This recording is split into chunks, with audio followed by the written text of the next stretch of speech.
Hello everyone, it's Emma Luman here, and it's my pleasure to be interviewing today Margaret Wacyk, a writer, a researcher, a composer, a recording artist, my dear friend and a colleague with whom I share a very similar idea about piano playing. And I will link her YouTube channel in my comments section below, and also for those of you who are quite lazy, not interested in listening to the whole interview, I will just put some highlights in the playback timeline in the bottom of this video. All right, so hello Margaret, and welcome to our little meeting. Maybe you can tell us a few words about your musical background. And I also heard that you were launching your online course called Ultimate Piano Playing, which helps pianists to overcome mental and physical tension. Maybe you could tell us more a little bit about this? Oh, thank you so much, Emma. It's such an absolute pleasure to be here, and thank you for this opportunity to share. And yes, I started experiencing tendinitis at an early age when I was on the track to become a concert pianist. But I found as I got more and more advanced repertoire, I could play it less and less well and with a tremendous amount of pain. And I didn't know where to look for solutions. And every door that I opened seemed to be a dead end. Until finally I went back to a childhood love, which was listening to the great masters of the past, like Rubinstein, like Cortot and Paderewski, Hoffman, listening to their recordings. And one thing I realized was that they had this beautiful, golden, warm, opulent tone with a great deal of expression and flexibility. And I went out of my way to try to figure out what was it about this technique. And it's a long story, but basically I found a relief to all my technical problems. And freedom of execution was to be found in Inside Out. inside out, the wisdom of the past. The etude becomes one note. If you can learn how to play one note with a tremendous amount of shading, then you have the key to unlocking a boundless, effortless, natural technique. Right. So you found the way to release physical tension through achieving that golden tone, the correct tone production that would let your hand muscles also to feel in a very relaxed and stress-free way. Exactly. So it had to boil down to how to use energy most efficiently, how to play starting one note on the piano with maximum amount of listening and attention and intention, and the least amount of resistance, least amount of energy. Only what is required, and what is required of us is actually very little if we know the essentials. Right. And I think we can agree on that the more intention you have in your head, the effortless your touch is, and obviously vice versa. Absolutely. Like the first course, the first video in my course has to do with find your tone. You see, the pianists of the past, their tone was their calling card. It is what distinguished a Cortot from a Rubinstein. And it's something that we have lost because nowadays it's so homogenized.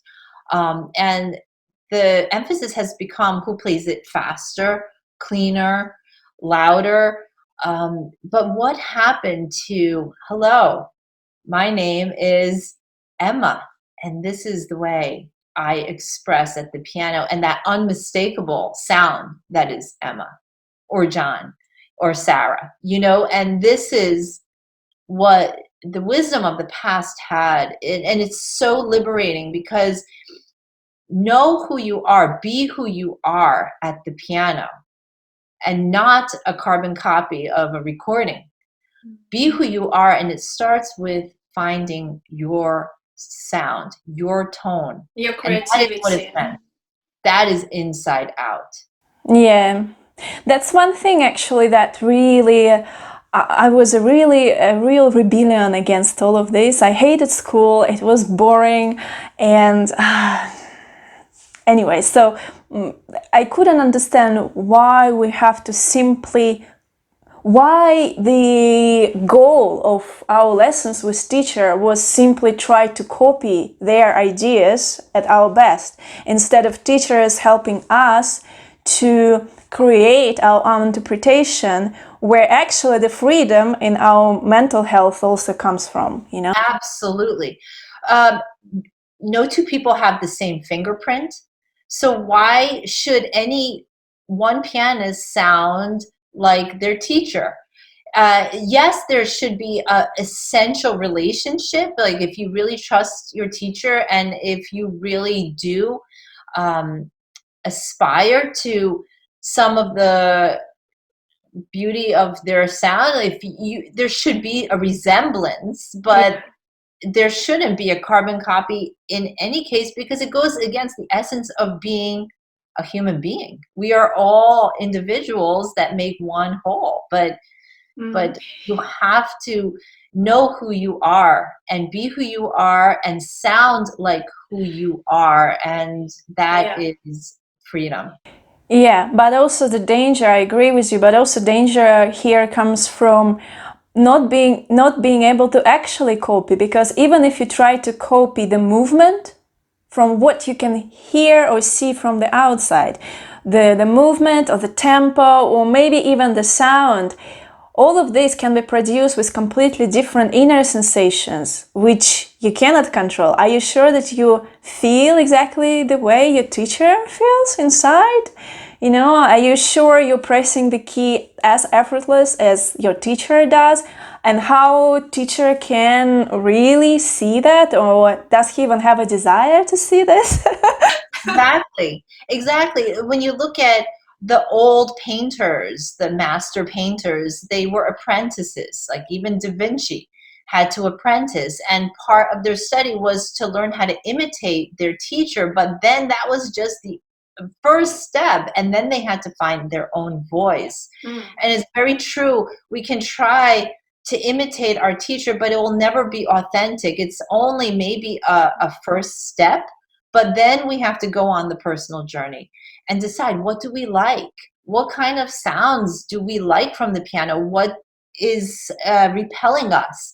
That's when we start to really explore the deeper connection that we have to the instrument, and the one that is going to allow us to communicate at the instrument in the most important way. Yeah, and for both of us, it actually started with the tone. Because for me, I remember I was struggling. I was playing E-flat minor prelude by Bach, and I remember that moment, and all of a sudden I started hearing beautiful angelic choir in my mind. And then I remember even I looked in the mirror, and I said that time, I was 13, and I said that time, now I know how to play, because now I want to play, because now I want to express what I hear in my mind, which sound I hear in my mind. And I felt that was the way. And the same for you, because you wanted to express that beautiful golden tone that you heard from the recordings of those masters of 19th century, 20th century. And what I found was, even from a scientific point of view, examining one note, comparing like under a microscope, the way you can see the variation of one note. And maybe I'll send you a little video I have of this. It's very fascinating. We know that when you play a note on the piano, it's going to decay right away. But what this golden tone was about was actually managing the decay in a different way. So it didn't just slope down, but it actually, when you know how to use the right approach and the right form, then you can actually get the piano, the waves of the note that you produce will actually not just cascade down right away, but there's going to be a bloom, a blossom, and then it's going to dissipate. So the note has a longer lifespan. Every single note has a cycle of birth, life, and decay. And so these days, it's like the Purdue chickens, like, like they get force fed a lot, and so they get fat really fast, but, then, their lifespan is short. We don't want that kind of thing. We want to have organic. We want to have free range. We want to have life to the note. And when that happens, the etude is one note, because when we can get this incredible bloom of sound around us, imagine what that does for legato. Imagine what that does for expression. Imagine what that does for voicing. It's a whole new ballgame. It's changing the physics of the way that the sound actually comes out of the piano. So you're talking about this harsh tone that you used to hear a lot in your, teenage, from your teachers as well, and no one really talked about how to produce singing tone that is flowing and connecting the notes, not just dying. Right. It's flat. If one hits, and there's, a lot of technical things that one can avoid to avoid hitting and getting that flat percussive sound.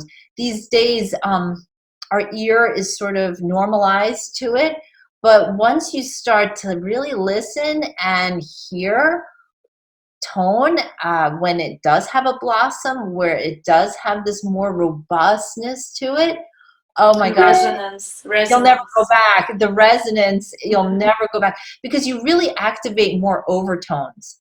The hammer is like a tennis ball. And when you take a tennis ball and you really throw it against the concrete, you're going to hear it's going to smash. And it's going to, in physics, it's called going beyond the elasticity point. And our hammer is essentially made up of the same. It's made up of felt, which is tightly wound. Now, when we slam down on the key with a finger, especially lifted high and flat, what's going to happen, and we use too much force generally, everybody tends to use too much force, what happens is that the hammer reaches its elasticity point. So when it hits the string, it stays too long against the string, which produces some harsh sounds, and overtones get compromised too. Also, they get killed, actually. That's what. Yeah. It's like, it's too much. It's a shock. It's again reaching beyond this elasticity point. It doesn't have the flow anymore, and it doesn't have that blossom. So by using a mixture of velocity and lightness, velocity in the speed, vertical speed at which you approach the note, and lightness in your arm, firmness in your fingertip, you have maximum optimal control of how the hammer will react when it hits the string. So it's just going to be there a slight second. And piano tuners know, when they see inside of a piano, they say it's piano forensics. They could tell what kind of player has played that piano. If there are deep grooves in the hammer, we're talking like, over a span of a few months, then the pianist is using way too much force and the hammer is being killed off. But if after a few months of use, there's like very little indentation in the hammers, then it's being used exactly right, efficiently, beautifully, and the most healthy way possible for the hammers and for the pianist.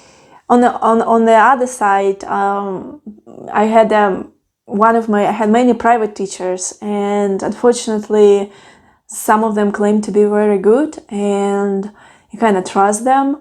But one in particular really led me to start also having tendinitis. I had lots of tendinitis with cream and dog coat and fur on my hands.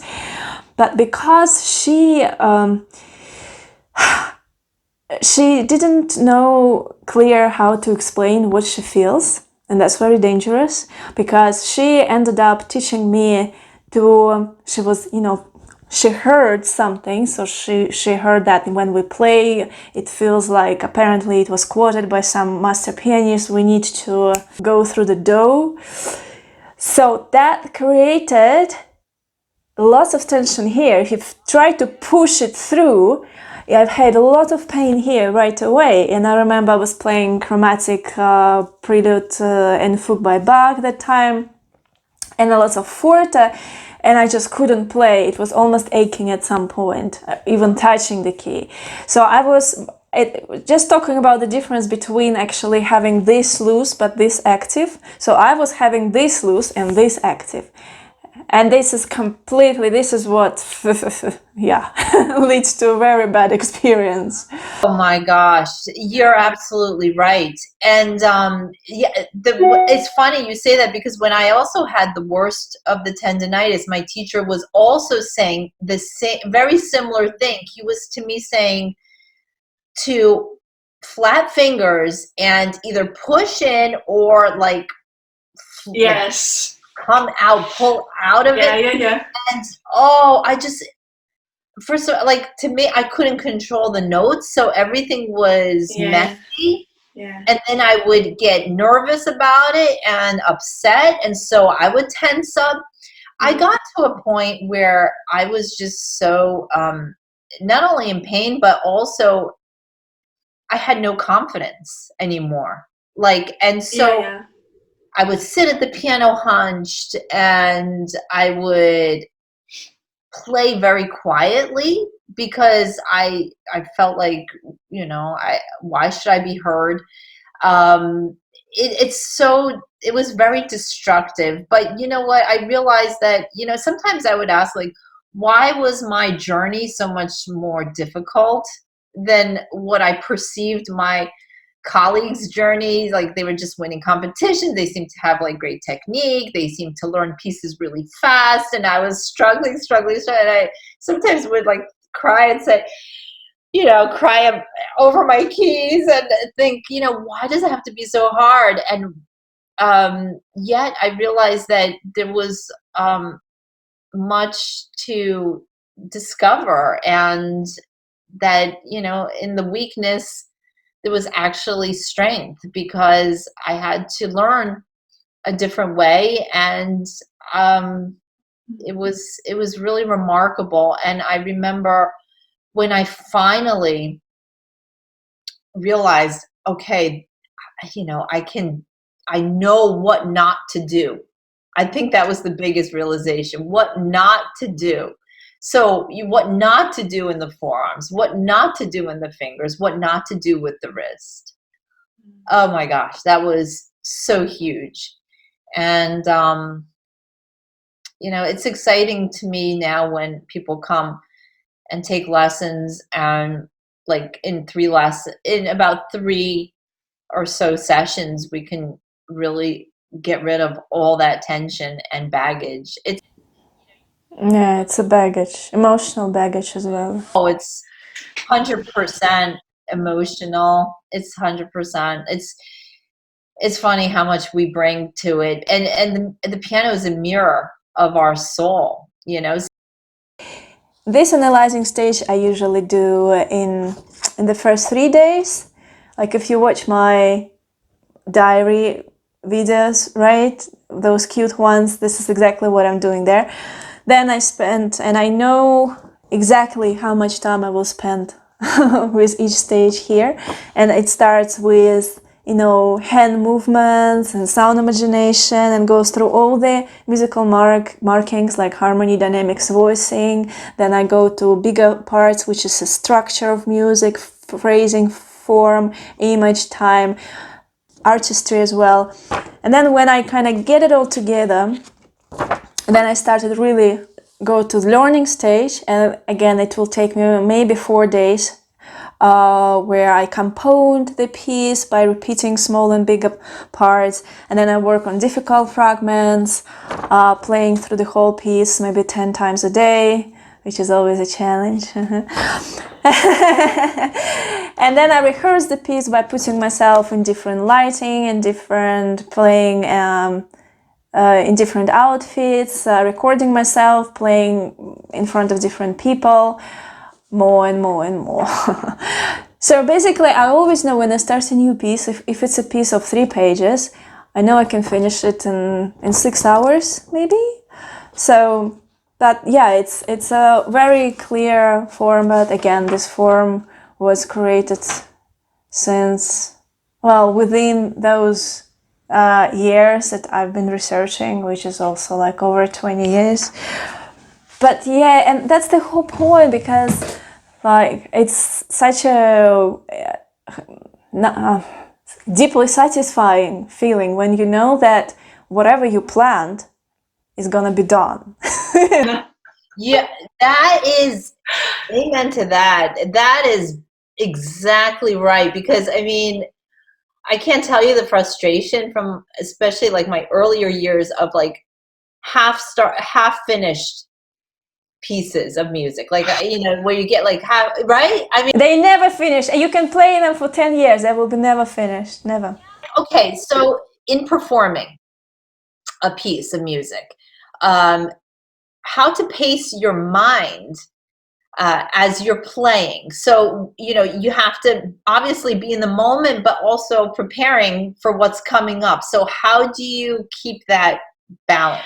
So that's the whole point why, again, I don't know why it's about me, but whatever. Why I call it a PianoWell system is because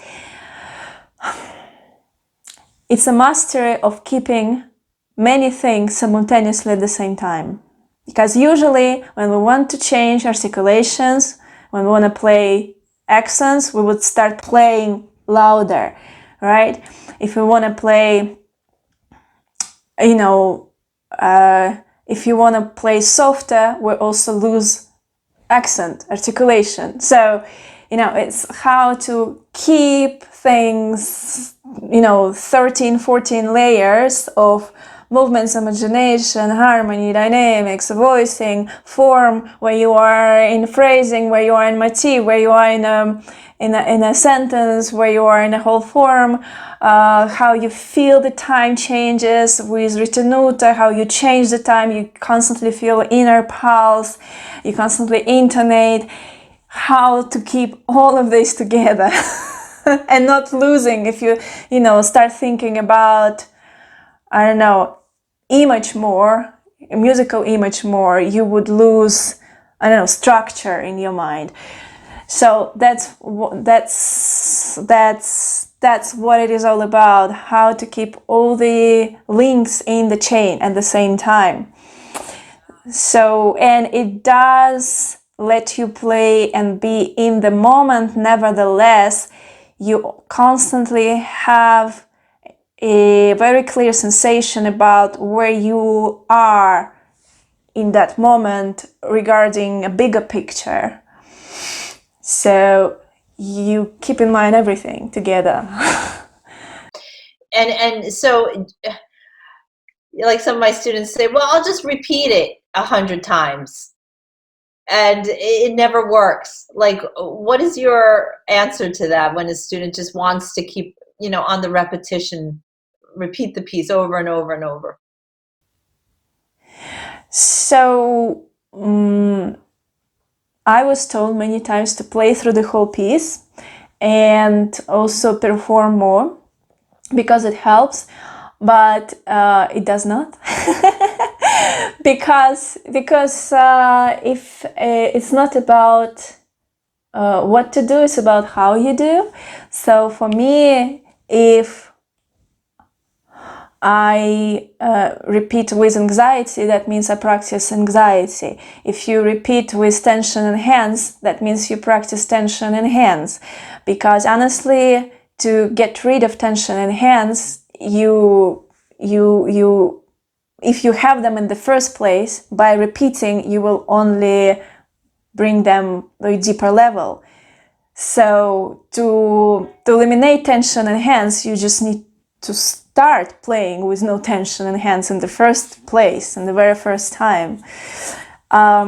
So it's about changing here first and then repeating. Obviously, there are two things, it's like, there is a right side of the brain, which is about creativity and changing patterns, create new patterns, rewiring your brain. But at the same time, left part of the brain has to be there to repeat and make it more automatic, because otherwise it just doesn't, this learning stage. It needs to go to your subconscious by repetition.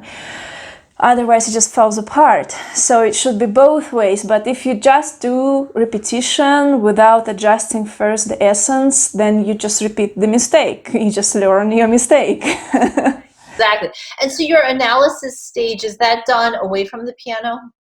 So the thing is with analysis, why I'm so diligent and accurate with this, because like I said, the very first time you touch the key, that's what goes the most deeply into your subconscious. That's why, I said we can practice the piece that is uncomfortable to play for 10 years or even more, and we will never play it comfortably, no matter how many times we're going to repeat it or perform.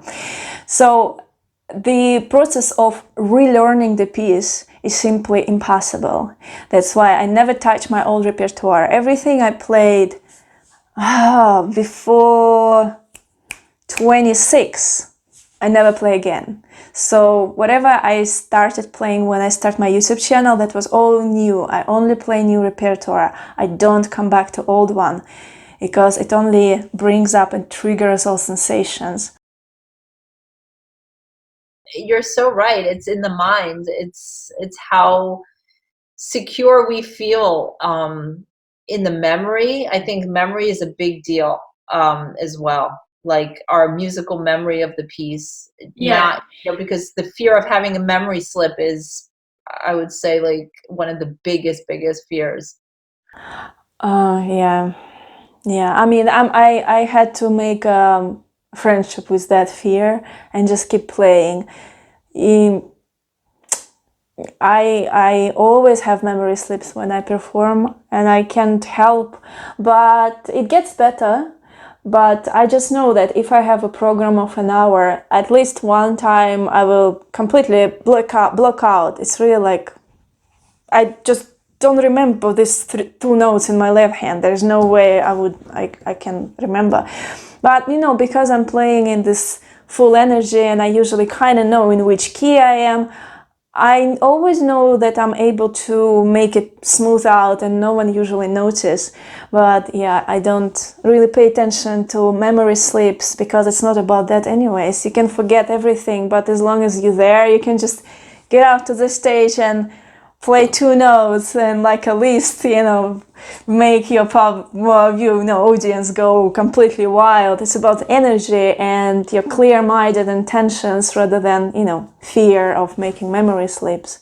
No, it's really true. You have to find a reconciliation between that. I just posted, or I'm posting a video tomorrow on memorization. One thing that really helped me so much with preparing music and memorizing music is this real notion of I need to know it 100%, or at least know that I've done 100% of the work. Otherwise, I just can't do it. Like I can't go in front of people with that bad conscience. Yeah. And so I learned this, I use this technique where I break the piece down into sections, and I have to be able to know each section, but out of context, and both mentally, and to be able to start from any one of those points, which if you have a piece and you've got like 80 of them, this is not an easy feat, but that was very helpful for me, because that got me out of my fear. Recently, for my memorization, I found a way, as usual, I try to organize it. Actually, it's right here. So what I'm doing, I'm taking my weekend. So I usually don't practice during the whole week because I don't really have time, and also sometimes I just don't have a desire unless something suddenly motivates me to do that. Or I'm preparing for a performance with a certain request. Only if I really need, then I practice. Anyway, so I try to keep my whole repertoire together, and I usually take Saturday and I just play through the whole repertoire, and eventually I come up with this kind of thing where I write down the pieces, right?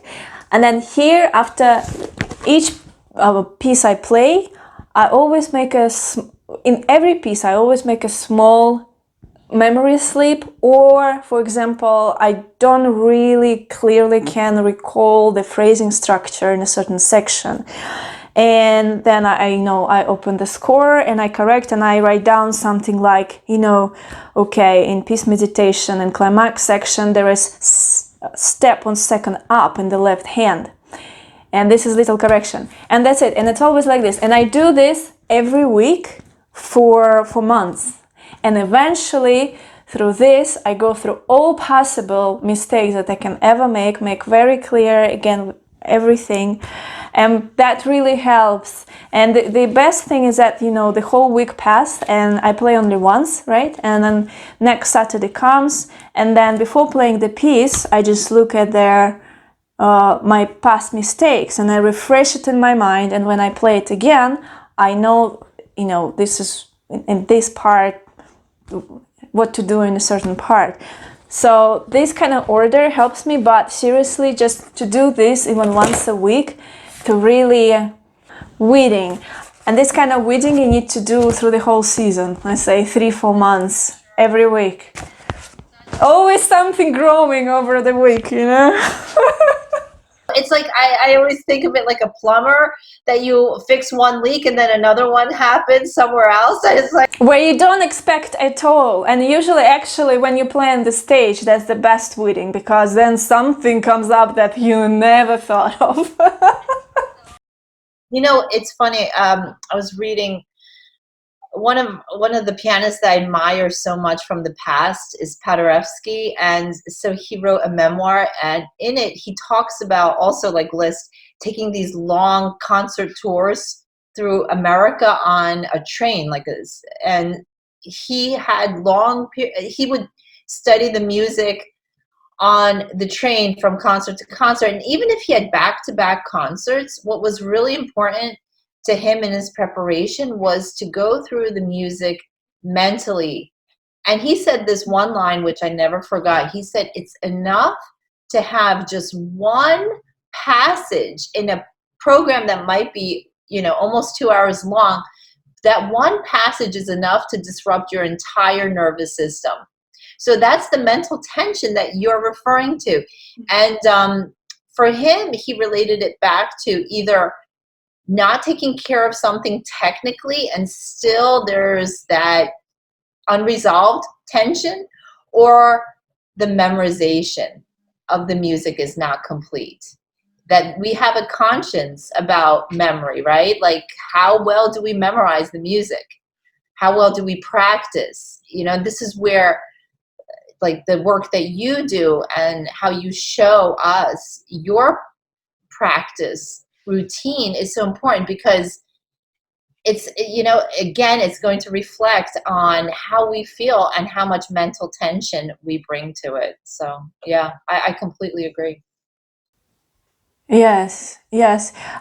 Speaking about that, like when I have my started having my focal dystonia, it was in conservatory years, and I had to take my final exams, and it was Rachmaninoff concerto. And guess what? I couldn't play. So, of course, because it was so embarrassing to tell anyone what I have, because it's like, yeah, you fail, basically. Oh, you have, like, having tendonitis, It's kind of embarrassing to to kind of share it with people. So I didn't tell anyone what was actually happening. So I just pretend I was kind of lazy student, you know. And there were 3 exams. I think it was chamber music exam, then playing with a singer, and then the last one was piano. So by the time you come to the piano exam, you're just exhausted, all right? They're very smart. They know how to torture students, you know, in all those institutions. So I managed to go through the first 2 quite successfully. And then when I started practicing my concerto, I just couldn't play anymore. So, and I know that the more I realized I can play, the more I had this compulsive desire to play more, because it felt that, okay, I can go it through. Like the more I play, maybe it will be gone, the pain will be gone, but it didn't, as you might know too. So I knew I had to stop, and it was I think 4 weeks before my exam, and I have not touched concerto yet, and I knew I shouldn't allow myself to touch piano. I need, the only thing that helped me that time is just rest, not playing at all, for more than a week at least. And everything I did, I learned it in my mind. And the first time I actually play through it in a fast tempo was 5 minutes in my warm-up room before the exam. What? You're talking about a Rachmaninoff concerto. Second concerto. And I was supposed to play with my professor, and we met once in his apartment, and we kind of went through some parts, and he was very still angry at me that I never showed up at the lessons, you know, we never really practiced together. But I was like, okay, I know how to play chamber music, I'll play with you, okay? Just, okay, this is the time we're gonna take in the beginning, this is the time this is how we're gonna change time here, okay, I got it, bye. So eventually I played my exam, and I got, well, I don't know if you have system A, B, C, D, I got B, right? But I never made a single mistake, I never stopped, and I played on the stage. And when I finished and I was coming back home, I felt like a winner. I didn't care it was B. I didn't care.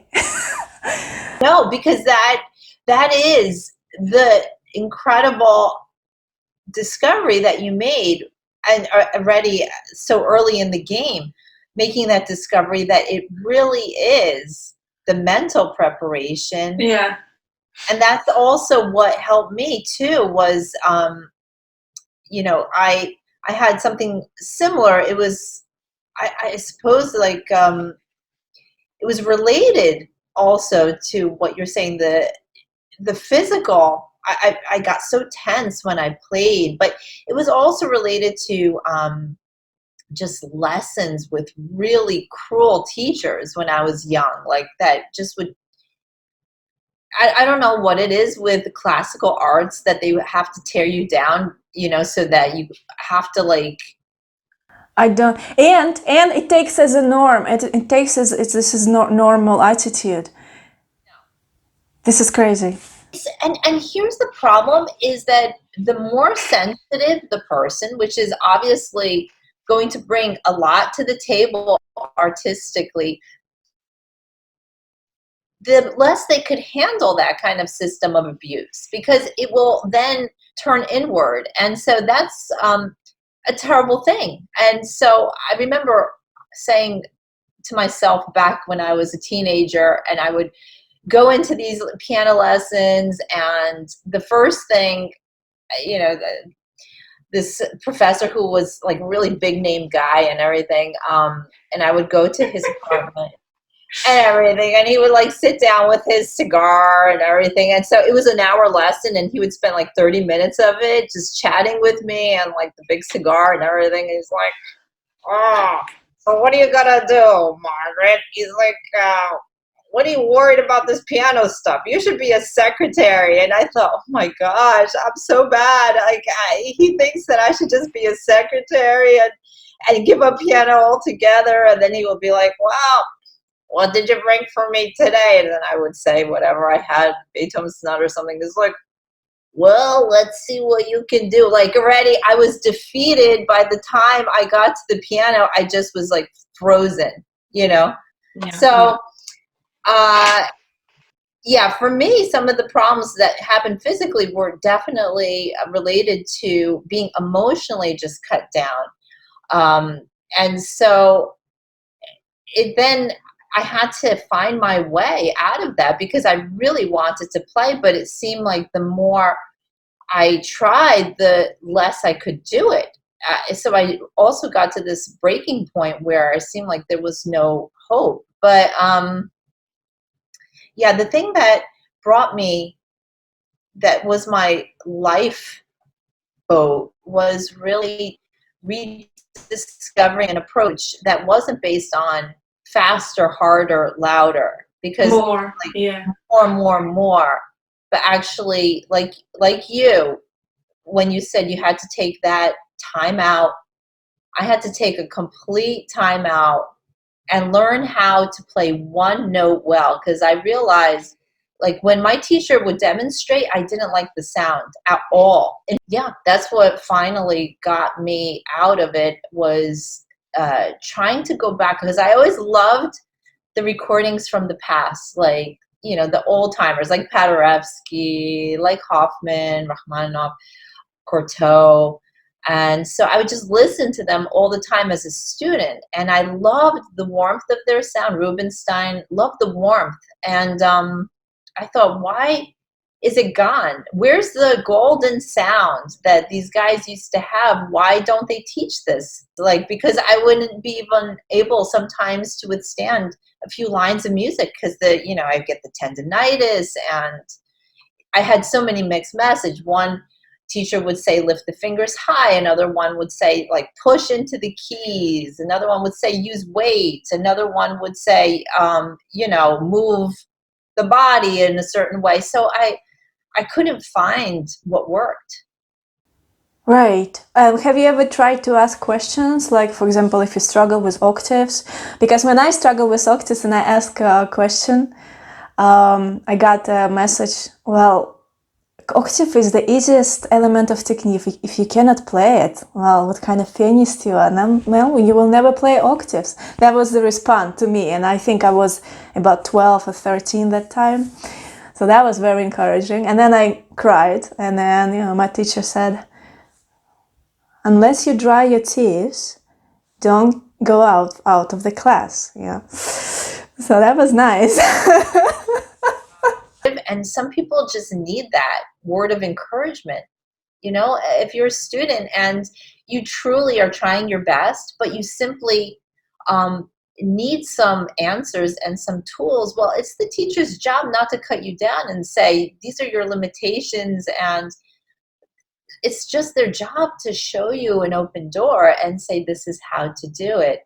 That's what I share with people in my work, in my training courses, and in my teaching. Is, I mean, it took me a long time, but I've, over the years, I've distilled this to a very quick process where it's a reset, really, where the etude is one note. And if you can learn how to play one note well, then you have the foundation for everything. And Anton Rubinstein was one of the greatest pianists of the 1800s. And he said, and people said, that his performances were so electric and seductive because there were so many colors and nuances and expression and imagination. And he said to his students that they should be able to play one note with 100 different shades, and I thought, oh, that's so exciting, because now we're playing with shades. Now we're playing with colors. Now we're playing with things to really awaken the imagination. And once that's awakened, it's funny, like in your experience, Emma, the technique, the knowledge, the possibilities, they just appear. So it's going into the more, like you would say, the right brain approach rather than the left brain, and the music comes from there. Right. It's funny how you say about this playing one note, because that's how it all started. You know, I obviously really struggle. I've made most of my competitions before I was 15, and it was almost every year new competition. That's why I stopped after 16. I never took a single competition, because that would only bring me to playing related injuries. I knew that, so I had to completely reset. But I had this realization because my mom, she's playing piano and she used to teach kids, and there was like a simple textbook for beginners, you know, like chopsticks, you know, kind of music. And I remember I put this and I tried to play it, and I stopped after the first bar in complete despair, because I realized I can't even play that. I can't even play. God, I had the same experience. Exactly. The same experience I had. Yes. Mm-hmm. I had it with Twinkle Twinkle. Mm. Unbelievable. Yeah. Yeah. Yeah. And for me, that's how it started. It started from like this kind of, you know, feeling to, okay, let's now. So I took my first notebook and I started writing down everything I knew so far. Okay, because I wanted since then, I decided to find that system. But it's interesting because in Russia, actually 90% of teaching is always about sound. So I find it's really, for me, it sounds really bizarre that, you know, in America at that time, they didn't really talk about this. Although they did talk about producing sound at the piano, I didn't like it, because to me, aesthetically, it was brassy. It had a lot of metallic sounds to it, and the pianissimo was like hollow, and I was after a different picture. It was like the meal I was presented didn't satisfy, and I had to go out and find what was it. First of all, define it for myself, and secondly, look to the past for some answers, because I had to go on this journey to explore it. So half of it was learning about the inside of the piano, the mechanics that make the sound, learning about the physics of sounds and overtones. And then a second piece of the puzzle, which is actually a really interesting story, has to do with Franz Liszt, who I always had an obsession with. What was it that Liszt had that produced a heart-opening and healing effect on people? And I started doing research on his teaching. But as you know, as a teacher, Liszt was, again, such a prolific person that when he would teach, it was more masterclass. So people would come and they already had, it was, you know, many people in the room. It wasn't one-on-one lessons like Chopin taught. And so people just got his, you know, changes, from an artistic point of view. But what I was looking for was, how did Liszt teach the basics? You know, like Chopin would teach the basics, but how did Liszt teach the basics? Eventually, I came upon a really beautiful book, and it was written by a piano student named Amy Fay in the late 1800s. She was an American, and she went to study with Liszt. And she was someone who was not like these mega, you know, stars like Tausig and all these. Like, he didn't have this huge arsenal of technique like her other colleagues that would study with Liszt. So she needed one-on-one help. And of course, Liszt was too busy. But she writes the most incredible descriptions of how Liszt played, and the thing that she said was his tone was like nothing else I've ever heard. Like the piano is another instrument when Liszt played. And she was after that sound. That sound was something so unique. It was like, like the gold. Where do you find this particular piece of gold? So she was looking for help, and she found help in the most unlikely of people. It was a man named Ludwig Deppe, and he was actually trained as a violinist. And what happened was she went to him because she heard he was quite an excellent teacher in the area. And he sat down at the piano and he started to play, and she almost passed out because she said, he's the only person I've heard that sounds like Liszt. And so here he was, and he was teaching her how to get that tone. And so that's the premise of the Ultimate Piano Playing Method, which is the training course for pianists that I've put together, because it lays out this lost thread to a connection that we actually have of Liszt, but it's through this kind of generation of this special kind of tone. And Ludwig Deppe taught a student other than Amy that was also American, that she came to America and she started opening up schools around teaching this method. But they all, with the wars and stuff, like it just kind of stopped. So we lost a thread to a great connection of the past. So that's what I'm trying to bring to people these days, and it's incredible because the tone produces the technique. Mm-hmm. And how do you achieve it? It's very straightforward. It's like you said in the beginning, it's about undoing. It's about connecting.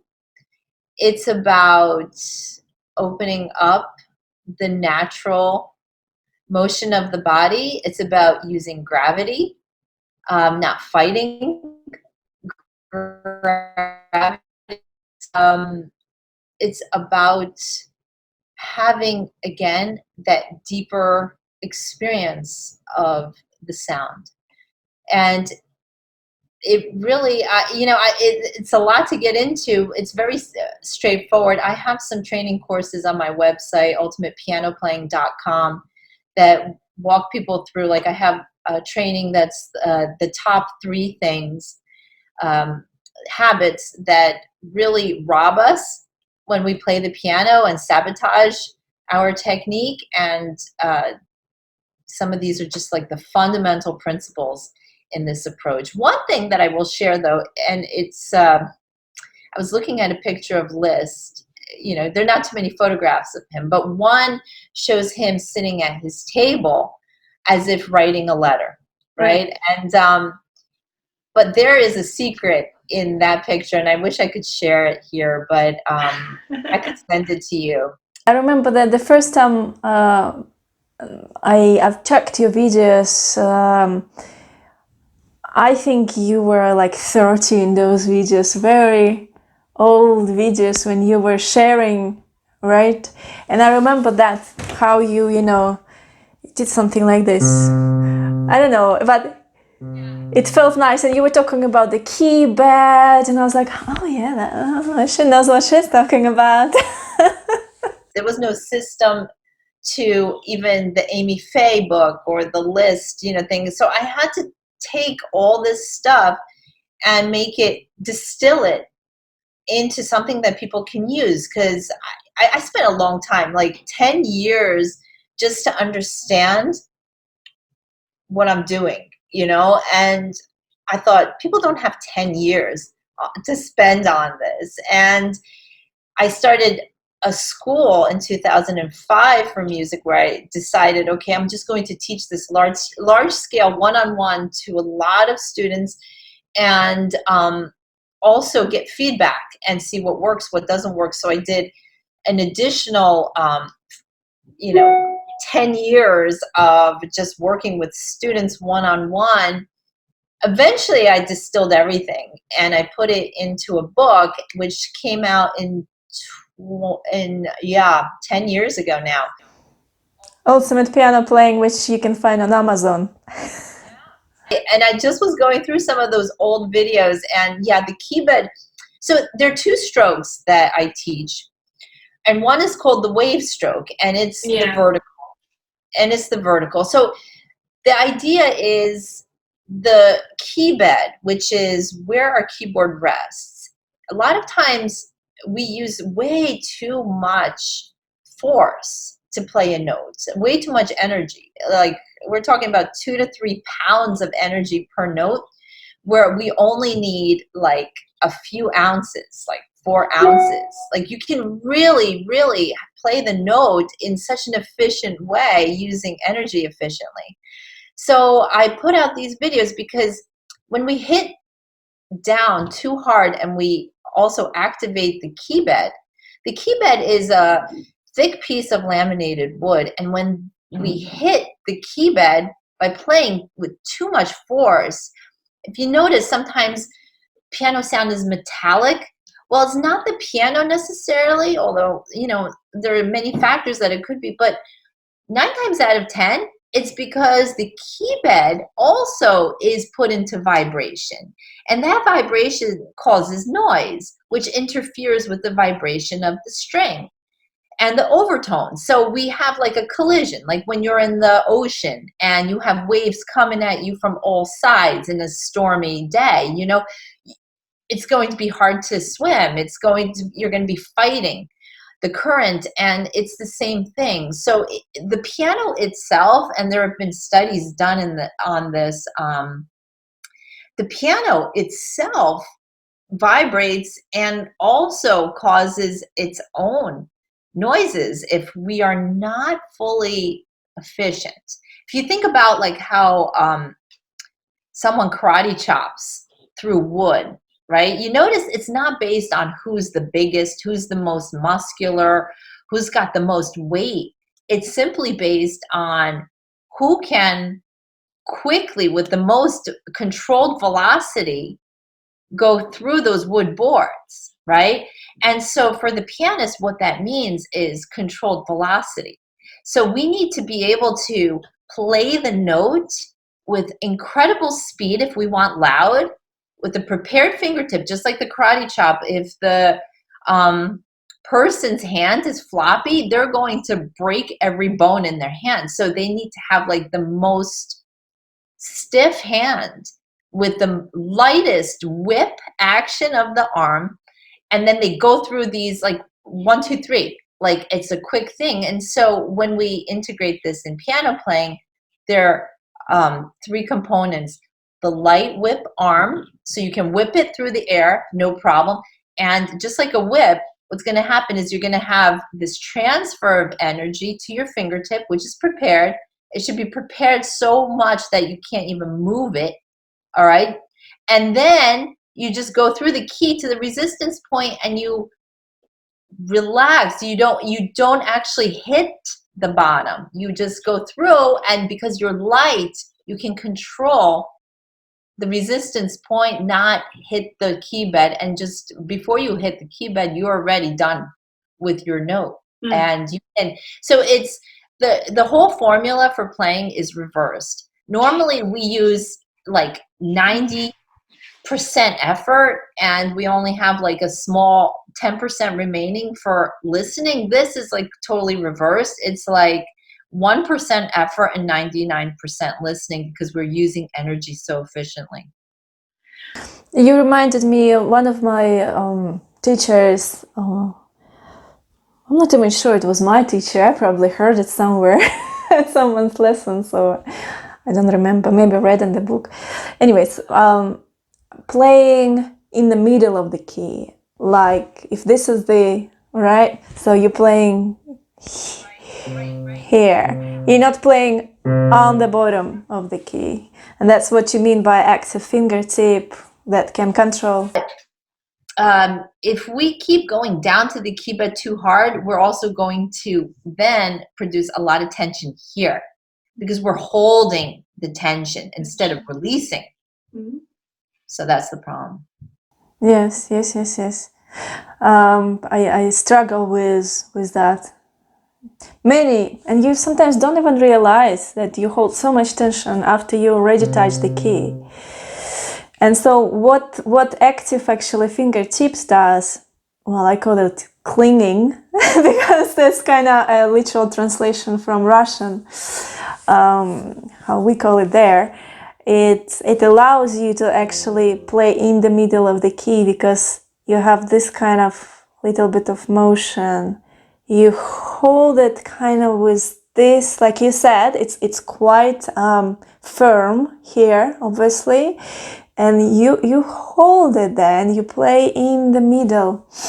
You play in the middle. It's so true. I quote a great pianist named Minju Katz who studied with the same teacher that Dino Lupati had. And his technique and sound was truly amazing. But he said that each fingertip, it's almost like you feel like there's a steel ball at the end of it. So there's enormous, even if you just think about activating the fingertip, it's amazing. Like you start to even feel like more blood rushing to the tips of the fingers. And it does something to activate our listening, like right away. We are connected. There's like a mind, heart, and body connection when the fingertip is prepared